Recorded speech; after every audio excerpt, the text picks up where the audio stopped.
Hey guys, it's the History Nerd, and we are back with another exciting episode of Crusader Kings 2, Habsburg Millennium. I want to start this episode off by saying I 100% officially hate Uplay. Some of you might be saying, well, History Nerd, that seems like a weird comment to say on a non-Ubisoft game. I had just basically finished a recording session. I had about half an hour's worth of this episode coming at you right now when I got a lovely little pop-up from Uplay that caused the game to minimize, saying I needed to download an update. When I said, thank you, Uplay, I shall do that when it's a time convenient for me, and tried to return to Crusader Kings 2, it crashed the game. Well, it didn't really crash the game. What it caused is the game to turn into just a gigantic black screen. So thank you, Uplay, for making me have to re-record everything. Now that I got that out of my system, the first thing I'm going to want to do, because I know that it's coming up, is keep an eye on Beatrix here and make sure I start educating her so we can at least remove the Dutch trait or the Dutch culture from her. And we'll go over that. Why not? Right now. We'll go ahead, unpause the game, so at least we get some forward momentum going in this episode today that's been stalled out. We're off to go hunting in Neuchâtel. Each different culture in Crusader Kings 2 has a unique unit type. So the Germans, and to be quite honest, the French share a unit type of basically knights. So they come from your jousting lists. As we can see, if we go take a look at a Dutch holding, they've got the Godendag Militia. If we take a look at Anglo-Saxons, not English, but Anglo-Saxons, they've got housecarls, just like the Scandinavians do. If we go and we take a look at someplace like Italy, this culture will also come into play throughout this series. We can see we've got pike training grounds.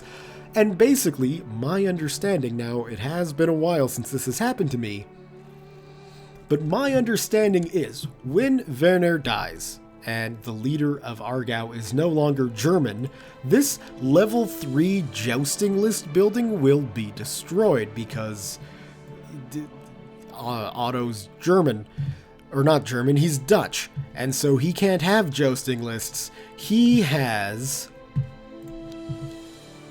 Godendag Militia. So there's no Godendag Militia. So when it loads up, or when the freaking Otto takes the throne, he will lose that level 3 building, and it will be replaced with a level 0 building. Fruitlessly scouring the countryside, you come upon a small cottage in the wilds. As you knock, a beautiful woman opens. She pauses, then gives you a warm, inviting look and says, "It's very lonely out there. I wonder if you will stay the night." Well, yeah, my wife died a little while ago. She died last year. It's been kind of lonely, of course. The next morning, you awake with a warm body next to you. You spent a long, pleasant night in the cabin, but it's time to get back to the world outside. Your companion looks you in the eyes, caresses you, and asks you to stay a little longer. That was nice, but I have to go. We can actually bring her with us. So we will get Inga to come along to court, and we will see she's actually not that bad. An attractive, quick, lustful, intricate web weaver. You've returned to court. The hunt for this elusive white beast seems fruitless. There are many more things out there in the wilds. Maybe next time you'll catch my prey, or catch your prey. Maybe I will. This time, I caught something a bit better than a white stag. In fact, she may be a commoner, but considering the situation that we've been through and the fact that we're lovers and the fact that I don't have a wife, we're just gonna get married. Lovely. Yes, I lose a bit of prestige, but you know what? Love knows no bounds. Damn it. And if there's one thing I want to make sure I do, it's we had a great time. That's just wonderful. Why wouldn't you marry the woman you had a great time with? In the sense of role-playing, I'm going to continue to do things like that don't necessarily make a gameplay sense, but they make real-life sense, if you will. Anyway, where was I? Right, culture. So, when Otto takes over, and the ruler becomes Dutch, we lose this level 3 building. Now, the unfortunate thing is, obviously when Otto comes in, well, we could, if we wanted to, start building up freaking Godendag militia quarters. I don't want to do that. I want to try and get my rulers back to being German. So when a German does take over after, speaking of, are you old enough yet? Not quite. Okay. Soon. When a German does take over Argau, whatever building is there is gone. The jousting lists won't come back. We'll have a level 0 jousting list. And they're very expensive buildings to rebuild. So, Otto here, who in his teenage rebellion stage embraced Dutch culture to a ridiculous extent, I might add, really kind of screwed over the family. So, that, you know, that's a little bit annoying. Anyway, that takes care of that aspect. What else did I want to cover? The economy, I don't really understand, so I'm going to read up on that and talk about that when we get to Crusader Kings 101. Same with what's the best way to avoid Gavelkin succession craziness. And spoiler, I'm going to say, and I used to not hold this opinion, if you go back and watch some of my older CK2 series, especially the Thousand Year Reich, it was something that I wanted to avoid. I've since embraced the ideas of Gavelkind and the fact that it kind of just adds a little bit more gameplay to the game. My new wife claims she would be a better spy master than the existing spy master. And she is absolutely right, she would be. So she becomes my spy master. And she can start doing spy things for me. We might as well get the troops getting trained here as well. What else can I cover?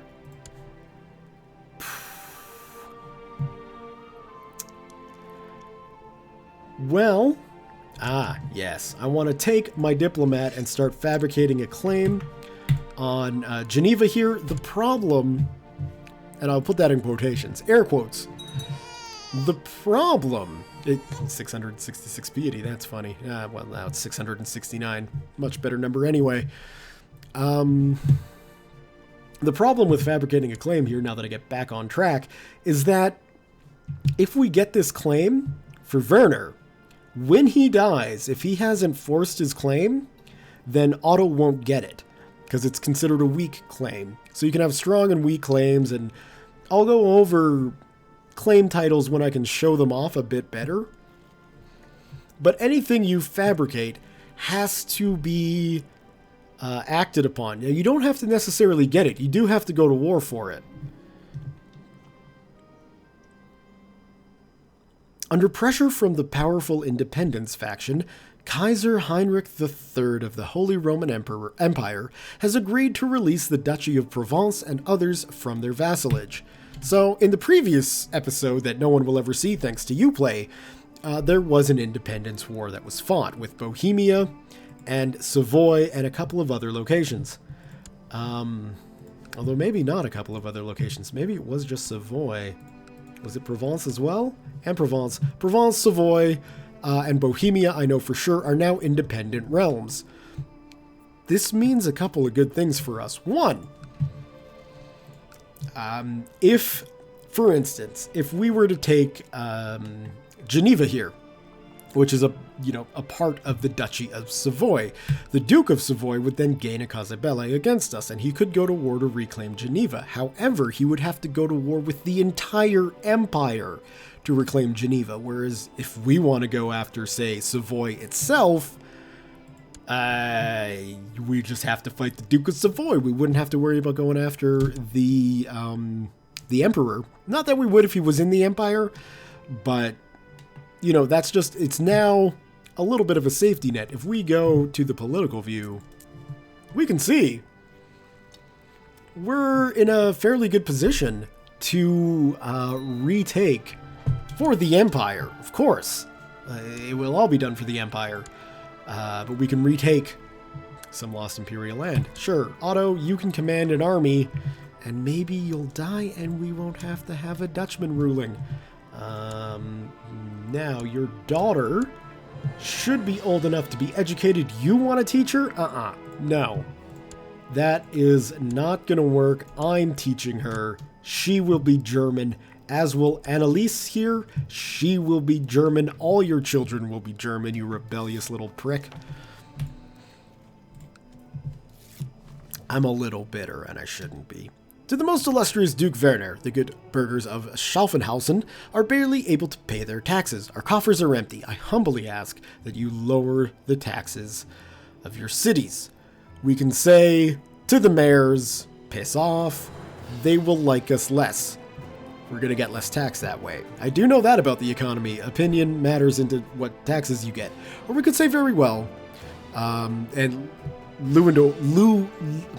Louis-Adolphe will be overjoyed, but there will be a vote on the laws of minimum city taxes, which is only going to be 15% instead of 25%. So I'm going to say that's an absurd request. You guys want to try and lead a rebellion against me?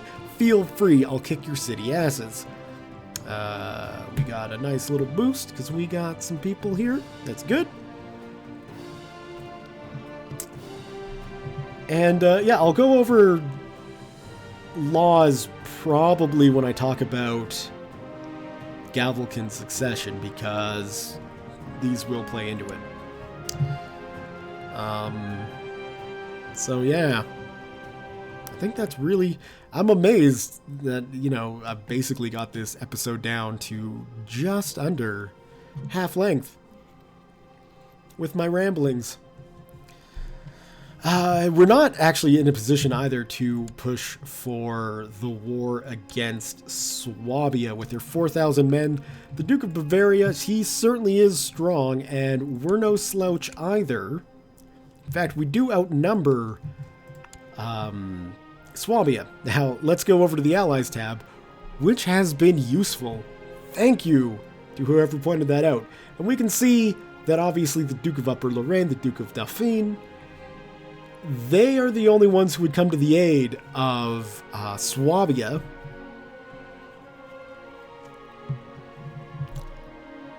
And we can see Rudolph's daughter, Adelaide's father-in-law, and Rudolph's son-in-law. So when Berthold here takes over, those alliances might die out.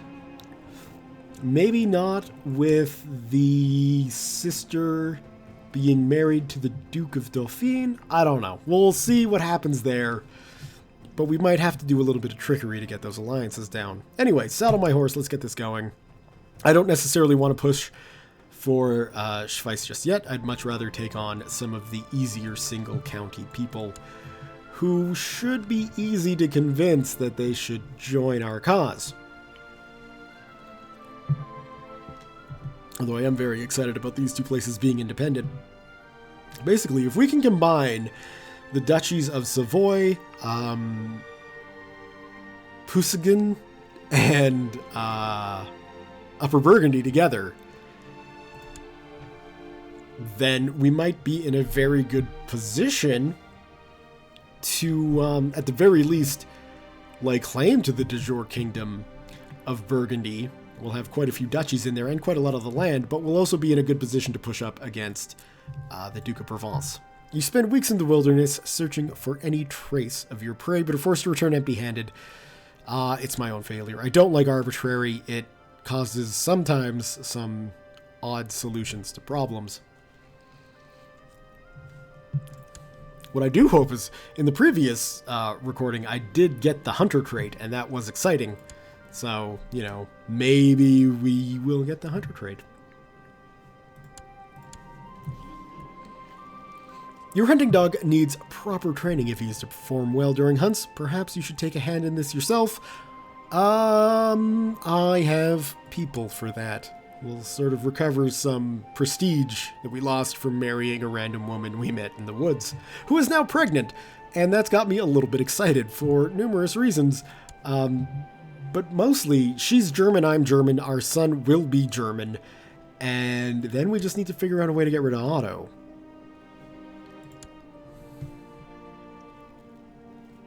So, yeah, those are the kind of problems you get with this game. So as opposed to something like EU4 or Victoria 2, where you're worrying about how you're going to advance your nation and, lay claim to the lands that you want and desire to get resources or whatever, that does play kind of a factor in Crusader Kings 2, but it's really more about how can I make sure the von Habsburgs not only survive but thrive for the next 400 years.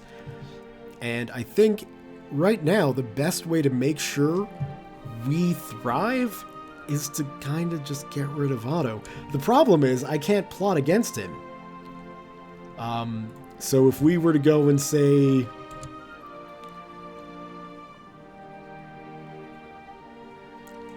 like, if we try to plot to kill, we can't plot to kill our own children, which doesn't make sense to me. We should be able to do that.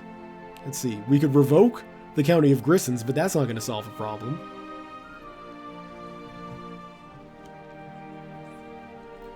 But yeah, there's no way to take care of my son. That's a little frustrating. I would like to get rid of that Dutchman. Especially if Igna here gets me a son. In which case, talk about a much better solution to our little leadership problem. What can we do? Fortifications, I think it's all blurring together now. Fortifications, so Gudrun. Well, you know what, that's fine. We'll have another German daughter. I'm not that disappointed. If we were to boost our fort level, that mainly plays into protection of loot in the province. So as you can see, we'll go back to this view, we've got a max loot of 52.2. 38.4% of that, or 38.4 of that 52.2, which is far more than 38%, is protected by the walls. So if raiders came, and raiders aren't going to be that big of an issue for us, but if we were in a situation where Vikings could come and raid, or tribes from the east could come and raid, they would need to have a force large enough to siege down the holding. So they would need, provided I don't raise my levies, they would need to have basically slightly over 2,000 men to siege down the province just so they could get more than 13.8 ducats out of me. Or out of the province. Out of the holding. Because each different holding has a different level, I think. I don't know. 100%. No, maybe not. Maybe this is for the entire area, land mass. I'll just call it a province. Regardless, Beatrix is now German. That's good. So the province of Aargau has 52.2 loot. The fortress will increase that. So in some situations, it's a really good idea to pay that. You know, I mean, it's not much, and your castle walls will get expanded. But in this case, in this case, if we've got anybody raiding us, the greater world is so messed up that this game has taken a very interesting turn. When guests arrive, my granddaughter Beatrix is the first to greet them and shower them with questions. The child clearly has potential. Let's get that gregarious trait because it's a trait that I love. I like making diplomatic characters. I think they work the best, really.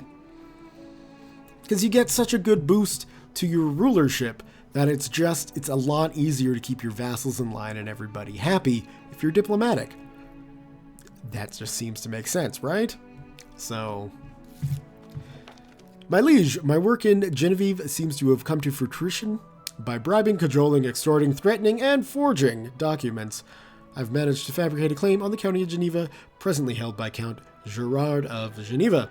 I leave it up to you whether or not you use it. Oh, we'll use it. So, that nuked our prestige, which is fine. We can get you off fabricating claims and just get you back to improving diplomatic relations. Let's go take a look. You, sir, your allies. It doesn't look like anybody will really come to helping. which is good because I don't want the Duke of Savoy or the Duke of Provence to come in. They don't really like him anyway, so we should just be able to pop this quite easily. Not to mention the fact that these two independent dukes are not really going to want to come to the aid of someone within the empire. Now, we can see this green border around the claim on the County of Geneva. And a note, will not be inherited unless pressed in a war. On succession, strong claims are only given to children who are second or third in line of succession. We'll cover that, like I say, when I can show it off a bit more. But in this case, this claim that we have fabricated cannot be passed down unless I think we go to war for it. But honestly, in this case, if we go to war for it, we're going to get it. Because we can't lose this war. Physically, it's going to be impossible. So let's go ahead and declare the war. We've got enough of a domain size to have it, so we will declare the war. And let's see if Otto of Bavaria would like to. He likes our enemies too much, so he won't join in. Thankfully, we won't need him. Let's get all our armies marching into Neuchâtel there. Now, you're going to get there on the 7th of February. And whereas these 49 men aren't going to get to Neuchâtel until the 10th of February, so we will just disband them. I'd rather not lose the men and then just pick them up later if we need them. I'd also rather honestly not be leading my army. So I'm going to put Otto in charge with Arnul and Lothar on the flanks.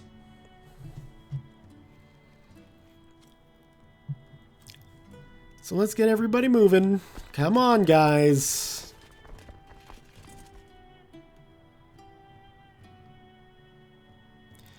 Let's get together. Okay, we've got 4,200 men, which is going to be more than enough to crush these 1,600. Let's go into battle first. We've got leaders everywhere, although why would you swap positions? That's not what I wanted. Just follow my orders, game. That's all I ask. Nope, unpause. And into contact. And it's nice they don't have a full 3 sections. So we've got 3 sections. So instantly these guys are doing a flank attack, which gives them a plus 30% attack. Now, as that ticks away, we can see this unit is in retreat. So they've gone away. It's just the center that is left of the armies of Geneva. And we've got a 30% flanking there. We've got a 30% flanking there. So now we're just going to basically slaughter them. As you can see that we did. We've still got 3,900 men, which should be more than enough to siege down the holding. Good news, my lord. We have received credible reports of a recent sighting of the great white stag in the province of Argau. Saddle my horse. What's he doing in my home? And we can see also, with the defeat of their armies, without even touching their holdings, we've got a 75% war score already. Now, there is a slight difference in the way fighting a war works in Crusader Kings 2. If you remember, for instance, in Victoria 2, how you could go to war for something and then continually add war goals. And then in both EU4 and Victoria 2, you can ask for things that aren't your war goal at a greater cost. Such is not the case with Crusader Kings 2. We can only take in this war the County of Geneva. It doesn't really matter in this war because we're only at war with the Count of Geneva, and it's really the only land we're going to be able to take anyway. Scouring the countryside for your prey, you come upon a lone rider. As you strike up conversation, it turns out he also hunts the same great animal that you were after. His lack of success thus far seems to match yours, but he invites you to talk and share experiences. Why not? Come and join me in the court, and we will see Theo something or other. Theodoric. Here's a new friend who happens to be a military genius. As you can see, he is a brilliant strategist, a hunter, and then these don't really matter, although brave is awesome. He's also a flanker, and he's got huge combat modifiers: 42% pursuit, 21% on defense, 42% in flanking. There's no question I want to make this man a commander. So I will take, say, Lothar here, who's kind of a shit commander anyway, and put Theodoric the Hunter in charge as well. This dude's got some pretty good stats. We might as well start breeding him. So we will find, what do we got here? A bastard child. Obviously, we're not going to get any alliances. That doesn't really matter, but I don't mind the idea of breeding a tough soldier with a brilliant strategist to get some good military children. Both these people are brave. It's kind of a match made in heaven, despite the 20 years age difference. So, Osterhild, good news!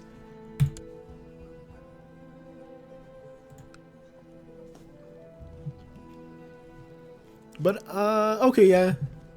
No, she's not in my court. I would rather have this man stay in my court, obviously, so the choice of women are pretty reduced. So I might actually not have much of a choice here. Although this Dutch lady here... Or, no, we'll go with Euphema? Oops, right click. So, the interface is slightly odd. You have returned to your court. The hunt for the elusive white beast seems fruitless, but I'm not going to give up. We've got an anti-pope set up, which I will discuss at length now. Why not? I don't really understand the way things like popes and anti-popes work. Just that we've got a pope who's in opposition to the pope and who's a vassal of our lord or our liege. Now, what I find interesting about this is that I think it's supposed to model, you know, all the different papal infighting that would happen throughout the Middle Ages, and you could have more than one pope with more than one army fighting for control over the Holy See. This is a very interesting time. I mean, you have to remember that the papacy is not just the Vatican. They're actually a geopolitical force. Now, they're not exactly the strongest geopolitical force, and because this is a paradox game, I would fully expect history to take a different course. But what happened in real history is the papacy became quite a strong central Italian state. And different occurrences in history cause wars over the papacy to happen. Now, in this case, because our liege has Pope Martinus II, he's got his own pope. Yet, I don't face any sort of repercussions for having my bishop in the papacy making friends with the pope instead of the German pope. So it's a system that really doesn't seem all that fleshed out. And what I would love to see is, you know, like a pope can call a holy war for Jerusalem. I would love to see something like an anti-pope being able to call the equivalent to take over the papacy. And then you could have, you know, kings that are loyal to different popes fighting each other for control over the papacy. I think that would be a neat way to flesh out the way these popes and anti-popes work. It's not really like that. At least I certainly haven't experienced anything like that. In my time with anti-popes, you get maybe 2, maybe 3 anti-popes in a row before it just dies out and everybody goes back to normal. My granddaughter Beatrix has a tender and loving soul, trusting everyone in the castle. I fear she will get hurt someday. Well, that's true, but that kind trait is pretty nice, so we'll just take it. We got Genevieve sieged down, and that means we can enforce our demands. And we have yet another holding added to our fine expanding kingdom. This is great news. We can go for Valais next, and then that might actually give us enough holdings in the Duchy of Savoy to usurp the title the Duchy of Savoy. So basically, right now, the Duke of Savoy, the only land he owns that's in Savoy is Savoy. How many more times can I say Savoy? This is the anti-pope. Well, maybe if we get rid of him, the pope will like us. Pope Martinus II here, he is in control of Valais, which is also in the Duchy of Savoy, and I've got Geneva, which is in the same duchy as well. If I were to get Valais, that would give me 2/3 of the holdings in the Duchy of Savoy, which, if you see, for usurpation, you need 51% of the duchies, so we'd have that. Then we just gotta save some money, and we can just take the Duke title. And then, I mean, obviously, what's his face here? Pierre will still be the Count of Savoy, but then as the Duke of Savoy, we'd be able to go to war with the Count of Savoy for Savoy. I hope you've all enjoyed that explanation. My granddaughter Beatrix was bitten by a snake this morning. That's molasses. You might as well take the brave trait while you can. And I'm going to have to remember to educate Annalise as well so we can make her German. But the way it's looking,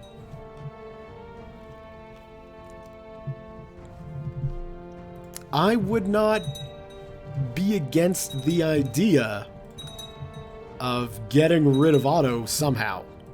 We can't plot for him, but we get rid of Otto, then Beatrix takes the throne. Yes, she's female, and that is going to cause some issues with another... Oh no, this is my daughter from my second wife. Right. You do have a bit of a penalty if you've got a female ruler.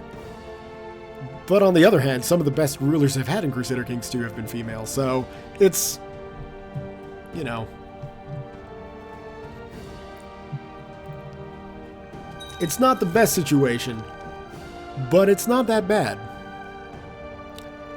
That is lovely. Is the Emperor really... Oh no, so you're talking... Oh, because the capital moved, so now we're just making friends with some freaking random 15-year-old. We don't want to be doing that. Improve relations with the actual Emperor.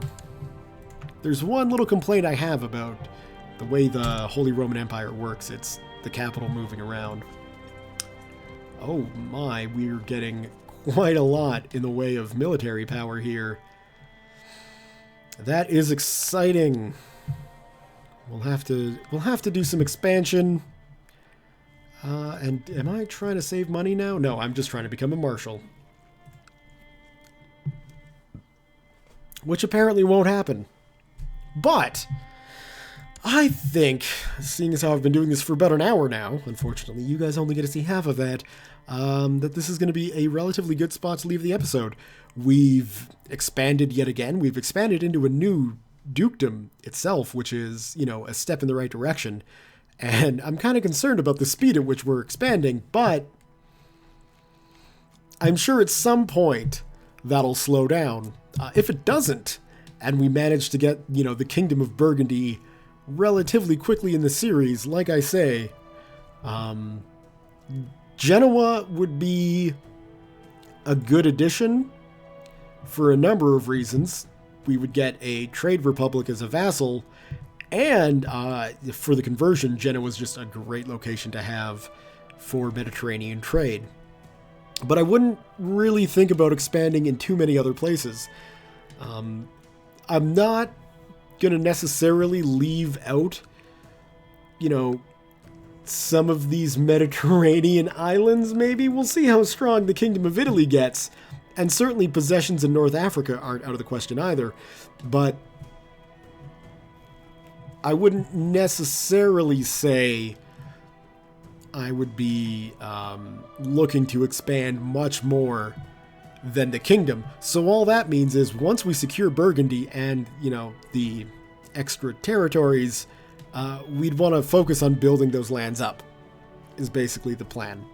And staying in the empire for as long as we can as well, just so we've got the protection and maybe even getting some good imperial influence by being such a strong power. And now that Bohemia is gone, potentially the only kingdom in the empire.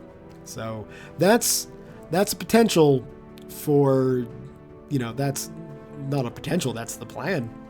Just get Burgundy.